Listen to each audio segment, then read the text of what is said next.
Mesdames, bonsoir, monsieur, bonsoir et bienvenue au journal télévisé bilingue de Spectrum Television. Au sommet de cette édition du journal en langue française de ce 9 décembre 2020. Élection régionale 2020, le deadline pour la proclamation des résultats, c'est aujourd'hui. L'UDC, l'UNDP et le RDPC sortent la tête du lot. Ces partis politiques ont des représentants dans les conseils régionaux de quelques régions. Dans la suite de ce journal, le compte rendu de la proclamation des 10 résultats à la Cour d'appel du centre. Et puis, fête de fin d'année 2020, le coronavirus y a étendu ses tentacules. À quelques jours de la célébration de la Nativité et de la Saint-Sylvestre, les commerçants et les clients disent ne pas avoir suffisamment de moyens financiers et de revenus pour les organiser. Le point des préparatifs dans la ville de Yaoundé, c'est dans la suite de ce journal. Une fois de plus, bonsoir et bienvenue à ce journal télévisé en langue française sur Spectrum Television. Comme annoncé en titre, réuni du 7 au 9 décembre 2020 à la salle d'apparat de la Cour d'appel du Centre, la Commission régionale de supervision, après avoir procédé à la centralisation, au recensement des votes et à la vérification des opérations de décompte des suffrages, au vu des 44 procès verbaux reçus des 10 départements constituant les circonscriptions électorales, a proclamé ce mercredi 9 décembre 2020 les résultats de l'élection des conseillers régionaux du 6 décembre 2020 dans la région du centre Mireille-Siabgé. Dans la région du centre, 9 partis politiques en lice pour ces élections des conseillers régionaux. L'on enregistre 70 élus dans la catégorie des délégués des départements. Sans surprise, le Rassemblement démocratique du peuple camerounais RDPC est vainqueur avec une écrasante majorité dans 9 des 10 conseils régionaux. Le parti au pouvoir élargit surtout sa base géographique en Pays Bassa au détriment du Parti camerounais pour la réconciliation nationale PCRN qui enregistre un véritable fiasco. Nous allons tout faire pour mériter la confiance des grands électeurs d'Union Ekele qui ont bien voulu nous donner confier la mission d'aller siéger à la commission régionale pour essayer par tous les moyens de faire en sorte que notre département finisse par sortir de sa torpeur, de sa dormance. Dans le camp du FDC, l'on prend acte des résultats publiés par la commission régionale de supervision du centre. Nous, au niveau du FDC, nous pensons que pour un parti qui a 2 ans, pour un parti qui avait uniquement un seul conseiller municipal et qui est allé dans des fiefs, comme certains ont l'habitude de le dire, le Fundi, le Nyonwesso et la Lekié, et a pu arracher 15 voix, je pense qu'il y a lieu de se féliciter. Et il y a lieu de croire que même au sein du RDPC, il y a des gens qui aspirent à un véritable changement. Du côté du commandement traditionnel, l'on enregistre 20 élus. Ces derniers se félicitent de leur bonne campagne électorale avec l'appui du président de la République.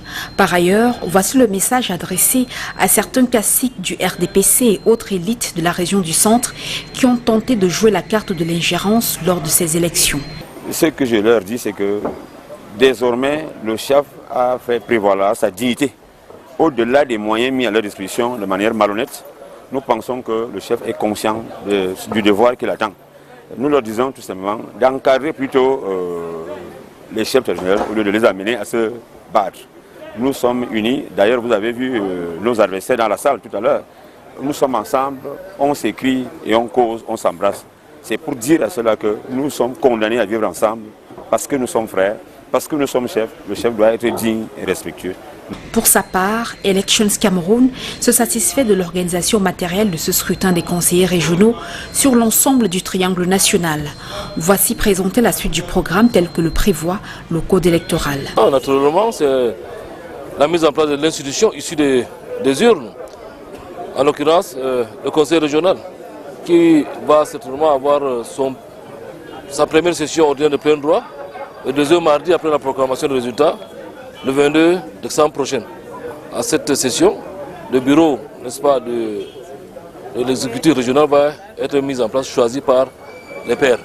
Rappelons que ces élections régionales sont une avancée dans la décentralisation au Cameroun. L'état des infrastructures de santé au Cameroun en débat à l'Assemblée nationale, particulièrement ce qui concerne les centres d'hémodialyse. Le ministre de la Santé publique annonce un ravitaillement prochain de matériel d'hémodialyse dans les hôpitaux. Je propose dans la suite de ce reportage un résumé de ces échanges signé Olivier Bouzique. En 2020, 15 patients sur 22 ont perdu la vie faute de soins au centre d'hémodialyse de l'hôpital régional de Bertois. 20 autres patients sont décédés pour les mêmes raisons au centre de l'hôpital régional de Marois, suscitant l'indignation et les mouvements d'humeur de certains patients, comme c'était le cas il y a quelques mois au centre hospitalier universitaire de Yaoundé. Interrogé sur la question, le ministre de la Santé publique relève quelques défaillances techniques. Les centres d'hémodialyse de Bertois et de Marois ont quelques problèmes, notamment les problèmes de la salle d'eau. Au moment où nous faisions les essais, nous nous sommes rendus compte qu'il y a un appareil qui est défectueux. Bertois est en train d'être rénové aussi, mais de manière structurelle, nous voulons résoudre ce problème. Les kits d'hémodialyse, quelquefois en rupture dans les centres d'hémodialyse, ont été commandés par le ministère de la Santé publique, a-t-on appris. Nous avons donc fait venir Fresenius, qui est la maison mère qui fabrique les kits pour nos machines. Donc, nous l'avons fait venir. Il sera au Cameroun autour du 13-15 décembre. Nous discuterons directement avec Fresenius pour que Fresenius puisse disponibiliser à travers sa représentation au niveau de Yaoundé les kits dans notre pays pour qu'enfin nous puissions résoudre de manière structurelle et de manière définitive ces problèmes d'hémodialyse. Sauf que, en attendant, les patients d'insuffisance rénale désespèrent chaque jour qui passe, d'où l'urgence d'équiper les centres d'hémodialyse, s'alarment les parlementaires. Nous avons instruit nos services pour que les maintenances se fassent de manière préventive, notamment chaque mois, chaque 3 mois, pour que nous n'ayons plus à arriver à une cessation ou alors une rupture de service à ce niveau-là, quand on sait quelle est la situation. Au cours de ces échanges, le membre du gouvernement révèle aux parlementaires que des dispositions sont prises d'une manière générale pour améliorer la qualité des infrastructures de santé dans les hôpitaux camerounais. 9 décembre 2019, 9 décembre 2020, un an jour pour jour que se tenait au Palais des Sports de Yaoundé la cérémonie de lancement officiel de l'initiative Youth Connect Cameroun sous le patronage du président de la République Paul Biya. Aujourd'hui se célèbre l'an 1 de ce projet sur le thème « Résilience des jeunes en période de Covid-19, défis et opportunités ». La cérémonie de ce jour a entre autres articulations la remise des awards aux jeunes et des ambassadeurs de Youth Connect. Mireille Sabji. Lancé la première fois en 2012 au Rwanda, le Youth Connect est une initiative conjointe ONU gouvernement camerounais. Il vise à connecter les jeunes à diverses opportunités socio-économiques et politiques dans le but d'optimiser leur autonomisation et faciliter leur pleine participation au développement. Voici le bilan de l'implémentation du dit projet au Cameroun, un an après. Le ministère de la Jeunesse et de l'Éducation civique a organisé des sessions de renforcement des capacités entrepreneuriales des jeunes dans les régions du centre, du littoral, du sud-ouest et de l'ouest, et très récemment encore à l'est. Ensuite, en termes de bilan, nous pouvons également parler du lancement du programme We Connect, que le PNUD, le programme des Nations Unies pour le développement, a lancé en collaboration avec le ministère de la Jeunesse et de l'Éducation civique. C'est un programme qui vise essentiellement les jeunes femmes, qui vise à renforcer les capacités des jeunes femmes de manière à faciliter, à promouvoir leur insertion socio-économique. Au-delà de ces renforcements de capacités, le ministère de la Jeunesse et de l'Éducation civique, toujours en partenariat avec la Fondation Pionnier pour la Liberté, a développé une plateforme digitale. Ce modèle émergent de coopération ONU-gouvernement entend booster la dividende démographique de l'Afrique à travers l'innovation. Au regard, n'est-ce pas, de la Covid-19, de la pandémie qui sévit, le MINJEC, en collaboration avec l'UNESCO, a organisé un hangout pour présenter les opportunités à la jeunesse, interconnecter les jeunes et présenter les opportunités à la jeunesse. Rappelons qu'à l'image de nombreux pays africains, la population camerounaise est majoritairement constituée de jeunes. Et en bref, les officiers stagiaires du 7e brevet d'études supérieures de sécurité de l'École internationale des forces de sécurité effectuent une visite dans la région du littoral. Ils rencontrent ce jour le gouverneur de la région.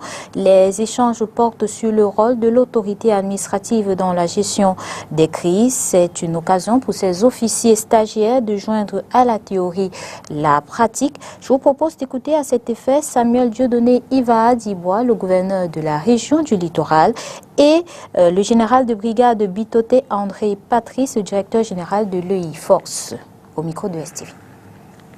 Je veux dire que les stagiaires viennent avec une préoccupation particulière que nous discutons et échangeons parce qu'ils sont justement en train de pouvoir peaufiner leur formation en matière de sécurité. Et cette fois-ci, ça a été le cas de savoir le rôle de l'autorité administrative dans la gestion des crises. C'était le point principal de notre entretien. Bien, je conduis ici à Douala, dans la région littorale, la délégation de l'École internationale des forces de sécurité, dans le cadre de la mission d'études intérieures du 7e brevet d'études supérieures de sécurité. Donc nous sommes ici dans le littoral pour permettre à nos apprenants de confronter les connaissances théoriques qui leur sont apprises à l'école aux réalités du terrain.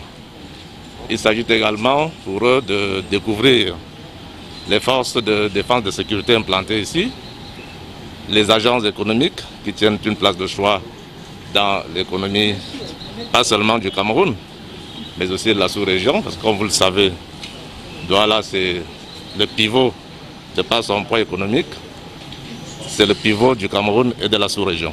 Je veux dire que les stagiaires viennent avec une préoccupation particulière que nous discutons et échangeons parce qu'ils sont justement en train de pouvoir peaufiner leur formation en matière de sécurité. Et cette fois-ci, ça a été le cas de savoir le rôle de l'autorité administrative dans la gestion des crises. C'était le point principal de notre entretien. Bien, je conduis ici à Douala, dans la région littorale. Le Cameroun se joindra ce 10 décembre 2020 à la communauté internationale pour célébrer la Journée mondiale des droits de l'homme. À marge de cet événement, le barreau du Cameroun a tenu des concertations ce jour avec de jeunes avocats. Entretien qui a donné lieu à un concours de la oratoire. Olivier Boussique. Quel impact le coronavirus a sur les droits de l'homme? Telle est la question centrale de réflexion soumise aux jeunes avocats dans le cadre du concours d'art oratoire organisé par le barreau du Cameroun en marge de la 72e édition de la Journée internationale des droits de l'homme le 10 décembre. Nous organisons à chaque fois cette compétition, ce concours d'art oratoire pour encourager les jeunes avocats à pouvoir s'exprimer, à prendre la parole devant une assistance. Pour l'édition 2020 de ce concours, le prix est décerné à ce jeune avocat en service dans la région de l'Ouest pour son exposé, ayant convaincu les membres du jury. J'ai fait une observation selon laquelle, depuis le déclenchement de la Covid-19 en mars 2020, les différentes réactions des pouvoirs publics, notamment du gouvernement, se sont faites par voie de communiqué. Alors, je me suis interrogé pour savoir, avec la voix autorisée de Gilles Gouglemi, si le droit s'écrivait déjà dans les communiqués de presse. Donc, c'était également pour relever que pour des domaines aussi sensibles que les droits de l'homme, il était judicieux que des instruments juridiques appropriés soient pris par les pouvoirs publics au Cameroun pour combattre la propagation de la Covid-19. Cette rencontre entre le barreau et les jeunes avocats camerounais a été en outre l'occasion de faire le point de la situation des droits de l'homme dans un contexte marqué par des répressions contre les avocats. La plaidoirie est un instrument pour l'avocat, vous le savez, dans les prétoires, un peu moins ailleurs, mais la parole est l'instrument principal de l'avocat. Et à l'occasion de la Journée internationale des droits de l'homme, il est important de permettre à nos jeunes confrères de s'exercer sur des thèmes définis à l'avance. Il faut noter que d'autres concertations sont prévues dans le cadre de cette célébration, notamment avec les pouvoirs publics. Quel impact le coronavirus? Alors que la 72e édition de la journée, le 72e anniversaire de la Déclaration universelle des droits de l'homme au Cameroun se célèbre ce 10 décembre 2020, le Cameroun se joint à la société, à la communauté internationale et la société civile également, notamment le nouveau droit de l'homme pour plaider la cause de la population carcérale, très souvent abandonnée dans des conditions précaires, avec de lourdes conséquences sanitaires par exemple. Voilà qui justifie le symposium sur les peines alternatives à l'emprisonnement au Cameroun. Cyril Roland de Béchon est la directrice exécutive des nouveaux droits de l'homme. Nous vous invitons à l'écouter dans l'extrait qui va suivre. Pensons que les autorités seront réceptives parce qu'elle a déjà fait le plus dur. Le plus dur, c'était d'avoir un cadre légal qui pose le principe, qui consacre les peines alternatives.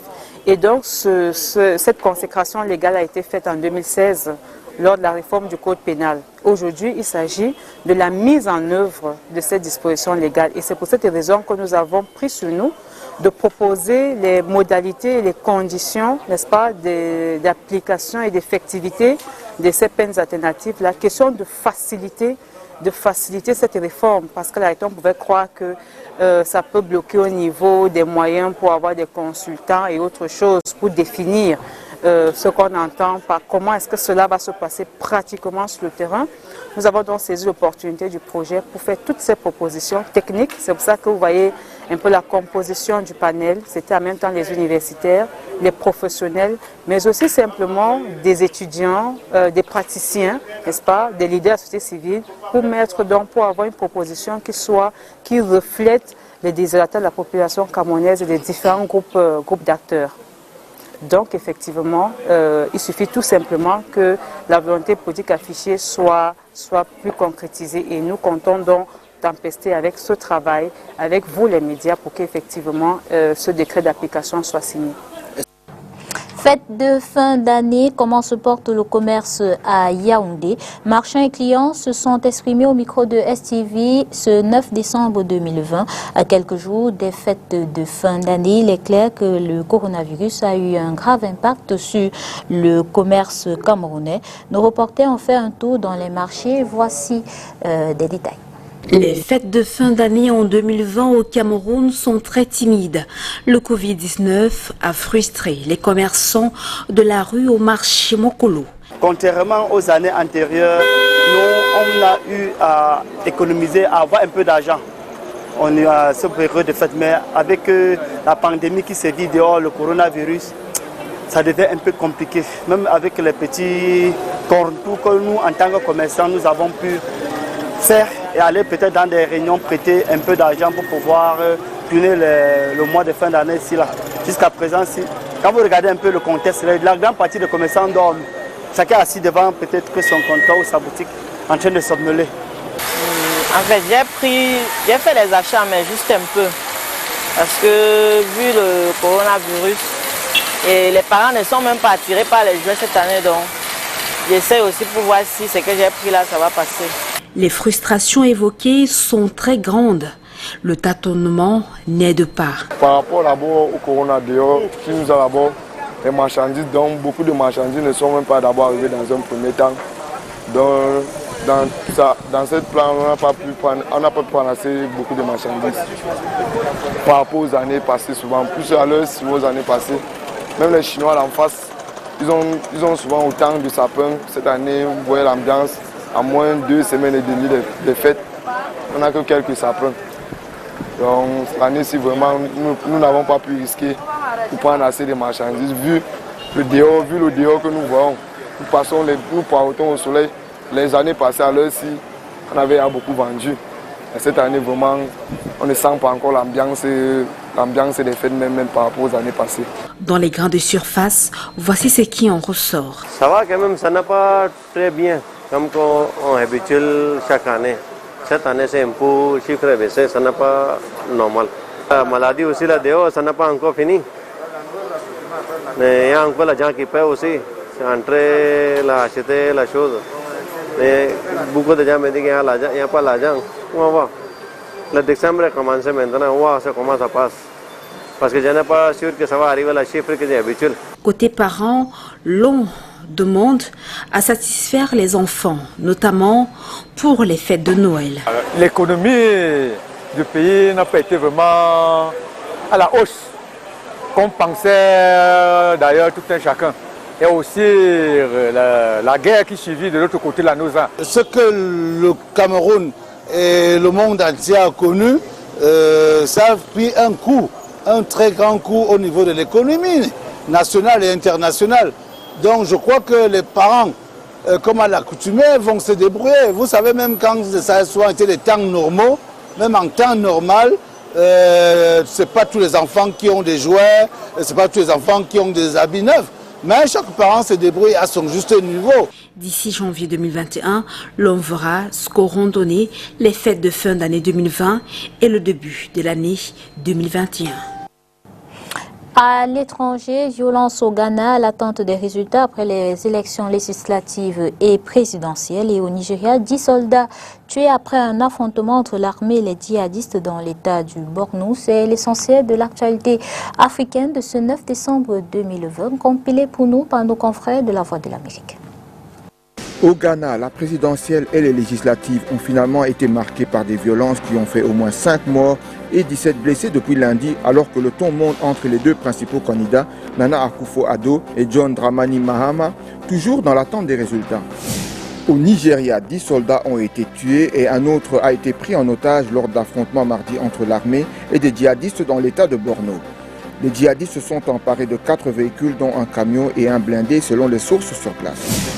Au Cameroun, 2 jours après la tenue des élections régionales, les soldats qui ont encerclé depuis 2 mois et demi le domicile de l'opposant Maurice Kamto ont levé leur dispositif. Le Camerounais Pierre Webo, entraîneur adjoint du club turc Başakşehir, a accusé un arbitre d'avoir tenu des propos racistes à son encontre lors d'un match qui opposait mardi son club au Paris Saint-Germain en Ligue des Champions. Solidaires, les joueurs des deux équipes ont quitté la pelouse et le match s'est arrêté à la 13e minute. Sport football, le Cameroun est entré dans sa dernière phase de préparation du tournoi de l'Union des fédérations de football d'Afrique centrale, UNIFAC. La compétition démarre dans 6 jours en Guinée équatoriale. Actuellement en stage en Bankomo près de Yaoundé, l'équipe nationale de football masculine de moins de 20 ans affiche son ambition, remporter le tournoi de l'UNIFAC. Makeda Djignotou. À moins d'une semaine du coup d'envoi du tournoi de l'Union des fédérations de football d'Afrique centrale en abrégé UNIFAC, l'équipe nationale de football masculin des moins de 20 ans poursuit sa préparation au centre de l'excellence de la CAF à Bankomo, dans la région du centre. Une préparation axée sur les entraînements et les matchs d'évaluation. Tout se passe bien pour le moment. Nous travaillons d'arrache-pied parce que le temps est très court. Nous mettons les bouchées doubles. Nous avons déjà évalué nos enfants sur 4 rencontres. Il nous reste une dernière rencontre le jeudi. Et nous pensons que les choses vont s'améliorer d'ici là. Parce que c'est vrai que les résultats sont là. Les gars marquent assez de buts. Mais dans le contenu, il y a encore des choses à rectifier et nous nous attelons pour. Et il faut faire vite, surtout que le Cameroun compte remporter ce tournoi, qualificatif pour la Coupe d'Afrique des Nations de moins de 20 ans, prévue en 2021 en Mauritanie. C'est une obligation. Si on veut participer à la CAN en Mauritanie, il faut à tout prix gagner. Et pour gagner, il faut s'apprêter à rencontrer n'importe quelle nation. Et actuellement, nous avons un effectif de 30 jeunes. Nous partirons avec 20.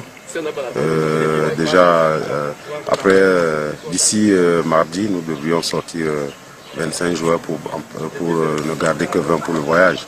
Le tournoi de l'UNIFAC se déroule du 15 au 22 décembre 2020 en Guinée équatoriale. Outre le pays hôte, la compétition va regrouper le Cameroun, le Tchad, la République centrafricaine, le Congo et la République démocratique du Congo. C'est avec ces images que nous mettons un terme à cette édition d'information sur Spectrum Télévision. Merci d'avoir été des nôtres et bonsoir.